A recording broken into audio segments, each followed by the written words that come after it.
Lori K. Banks here, and I'm excited to share this moment with you, this very personal time with you today, and I thank you for giving me an opportunity to share it with you. I became a mother many years ago, and in my mind, I had this view of what motherhood was and what kind of mother I was going to be.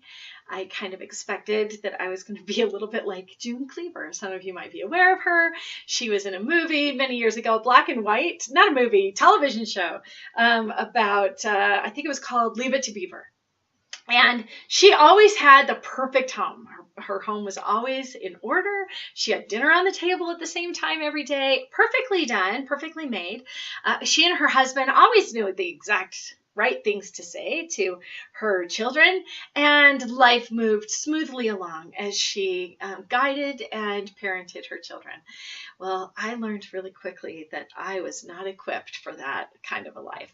And my dinners were late, and my home was a mess often. And I always had laundry to do, and my children sometimes I was late even picking them up. They could tell you stories. Anyway, so a little while ago, not very long ago, my son was getting ready to leave for a number of years.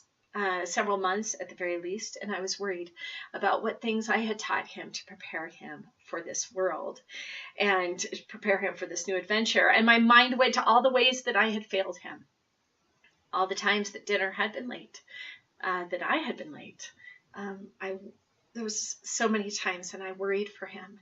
And I found myself on my knees as I was praying to my Heavenly Father, pleading with him to please fill in the gaps of all the ways that I had failed my son as he was about to try this whole adulting thing. And my mind, I was given this beautiful gift in my mind, and my thoughts and my mind went to all the times that I'd been late and how my son had learned different things from each one, like how to make his own peanut butter and jelly sandwich, how to make tuna fish. Oh, for Pete's sake, one time I'd made a tuna fish casserole and I forgot the tuna fish. Who does that?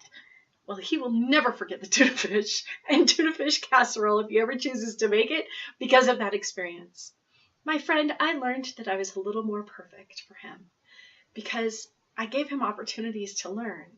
Now, I'm not saying I don't try to improve, because I do, but I have learned that I was more perfect than I thought I was, and I propose to you that you, my friend, are more perfect than you think you are, that you've been blessing lives when you didn't know you were, that you've been enhancing the lives of others, and I believe in you. I invite you to visit your definition of perfection and maybe even spend some time on your knees for a little more insight. This is Lori K. Banks, Enhancing Your Life.